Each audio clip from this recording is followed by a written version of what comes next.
Athlete, listen up real quick. The mistake ritual.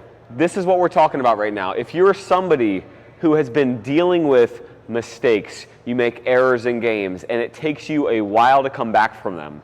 I see this happening all the time. An athlete makes a mistake, and it's almost like you think it's such a big deal for some reason because maybe you don't want to be embarrassed, maybe you think the coach is going to pull you out, but for whatever reason, when you make a mistake, it's staying with you, like you're holding on to it, and instead of just having one bad play, you're having like 2, 3, 4 bad plays in a row.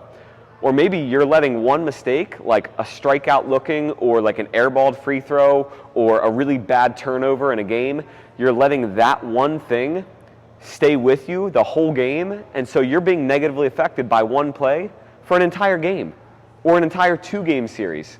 So if you want to learn how to overcome mistakes fast, right? Like the leaders do, like the 1% do, where you really learn how, in the moment when I mess up, this is what I do to get my mind focused back on what's in front of me and to leave what's behind me behind me. That's what this thing's all about. Guys, I've gotten emails and text messages from hundreds of kids who have used the mistake ritual, and they tell me like, is this like witchcraft or something, Coach Andrew? Like, what is this thing? Like, I don't know why I'm getting better at overcoming mistakes, but I am. And so here's the deal. It's three simple things that you need to create for just yourself, and it's going to be like a trigger that allows you to get over the mistake fast and move on to what's in front of you. It's going to be really cool. So the first thing you're going to choose is something called a reset word. Now, what does the word reset mean? Reset means start over, you know? Before that play happened, how was my mindset?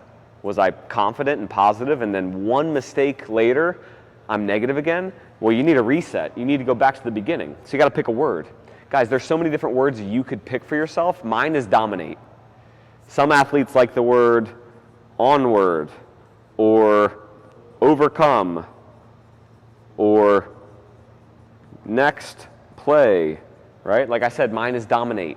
Whatever word you like for you, right? It might be different than those three. I'm assuming it probably is. You pick that word, you write it down on your worksheet, and that's your word forever. Put it in your cell phone as a reminder. This is the word that is going to remind you to overcome whatever it was that just happened and to move on, because the next thing you need, if you're going to reset yourself, then you need a signal.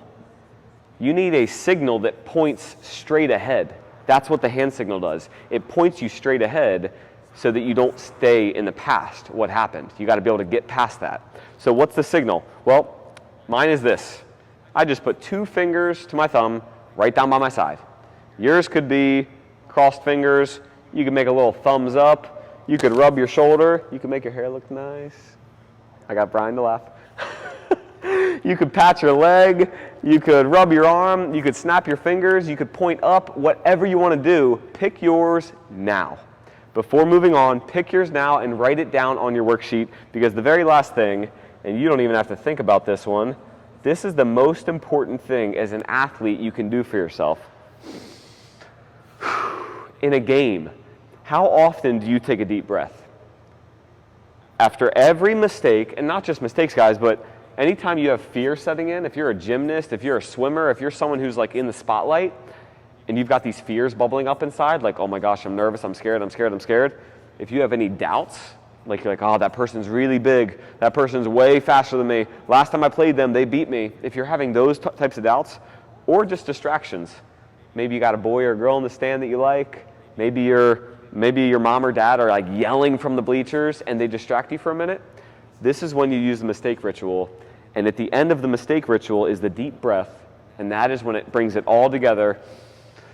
Okay, I'm good. So the way this would look is you messed up, you made a mistake, you got distracted, reset word, onward. Hand signal, thumbs up. Deep breath, ready? I said onward in my head, I gave a little thumbs up down by the side, I took my deep breath, and now I'm focused and I'm moving forward. And you probably think this is so simple, even a caveman could do it, but what I want you to really do is practice it, and not just once, practice it 2, 3, 4 times, and you will see how this thing truly does help you become a better athlete. And I'm guessing sports aren't the only time where you make mistakes. You probably make mistakes in the classroom, right? You probably have fears, doubts, distractions in the classroom. This is also important for those times. So your action steps, guys, after you watch this video, your action steps, pick your mistake ritual, your reset word, your hand signal, and then the deep breath. Practice it 5 times. That's action step number 2. Teach it to your parents, to a sibling, or to a best friend.